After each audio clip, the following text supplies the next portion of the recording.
Mr. Speaker, my question is to the Premier. Premier, yesterday in this legislature, by a vote of 53 to 50, your government was held accountable for the politically motivated decisions to cancel 2 power plants. That's right. But to anyone watching yesterday's events unfold, during your dog and pony show of a press conference and during question period, it was evident you don't understand the severity of your actions. Not only have you failed to produce a complete set of documents, you have failed to answer questions as to why those documents were tampered with, choosing instead to let the blame fall on the Energy Minister and the photocopier.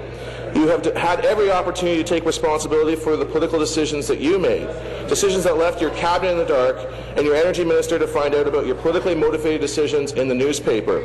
Premier, how do you expect us to believe your dramatic defense of the Energy Minister when it was you that put him in that position in the first place? Good question. Government House Leader? Mr. Speaker, it's hard for me to believe my ears. Yesterday, we begin with his question. Yesterday, yes, the House agreed that we should have a committee to look into this matter. And he has the gall to stand up here and to talk as if the committee has held the hearings, the committee has reached a conclusion. Mr. Speaker, I think we should let the committee do its work, and I think to stand up in the sort of spiteful, partisan way that he is and cast aspersions upon the Minister of Energy and other members of this Crown, to stand up here and hold these hearings on the floor of the legislature is beneath contempt, Mr. Speaker. The fact of the matter is, Mr. Speaker, that this was a complex situation as your ruling put forward. We had 2 competing interests. The Minister of Energy did his best, and now this legislature will be looking into it via a committee. Supplementary.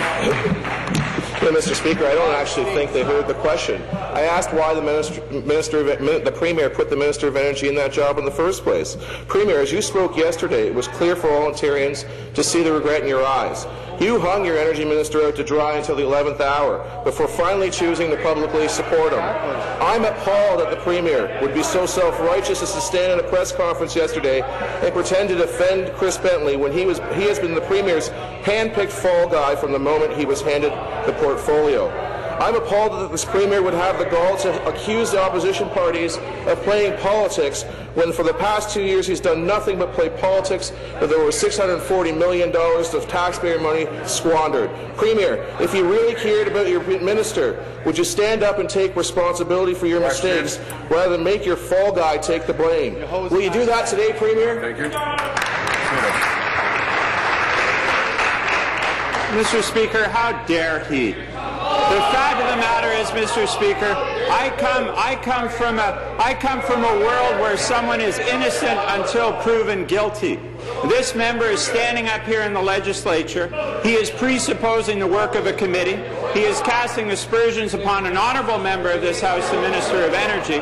And, Mr. Speaker, he fails in his question to make reference to the fact that this government came forward with a compromise position that would have seen this matter looked at by the committee in a way that was fair and reasonable. And what he did, Mr. Speaker, is he stood up and stifled debate by moving closure in this legislature. He would not allow our members to speak, and he would not allow us to move that amendment so that it could have a proper airing here. Mr. Speaker, if anyone needs to apologize, it's that member for his attitude and for his approach. Final supplementary. Mr. Speaker, if the government House Minister is incorrect, I'm not casting aspersions on the Energy Minister, I'm casting it on the Premier. Back to the Premier. Premier, you had every opportunity to step in months ago and take responsibility for the scandal instead of to choose the scandal on your poor Energy Minister. And if the trembling in your voice and the concern of your face was sincere, it was because you buried a friend, a good man, in a political graveyard for your own selfish interests, and you realized it was far too late to save him. You were faced with the choice of owning up to your actions and the actions of the Liberal campaign team, and instead decided that the minister's political future was worth less than your political legacy. You pull the strings on that side of the aisle, Premier.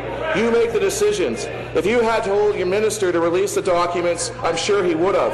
So, Premier, if you mean what you said yesterday, will you stand up and tell this legislature and the Energy Minister that the Energy Minister was your fall guy and take responsibility for your selfish actions? Government House Leader. Mr. Speaker, Over and over, Mr. Speaker, we came forward with a way to compromise, a way to cooperate, a way to make sure that documents were released, that they didn't jeopardize issues like solicitor-client privilege and commercial confidences. We came forward, Mr. Speaker, to this legislature with an amendment to the motion which would have allowed for a reasonable charge to the committee to look into some very important issues about balancing public interest as well as the right of committees to see documents. And all this opposition did, not only this party but the New Democratic Party, is they basically told us to go fly a kite, Mr. Speaker. And they stand in this place, and they say that honourable members of this House are guilty until proven innocent. I think they have some apologizing to do to this legislature, to the Minister of Energy, and to the people of Ontario, Mr. Speaker. Your question. The leader of the third party.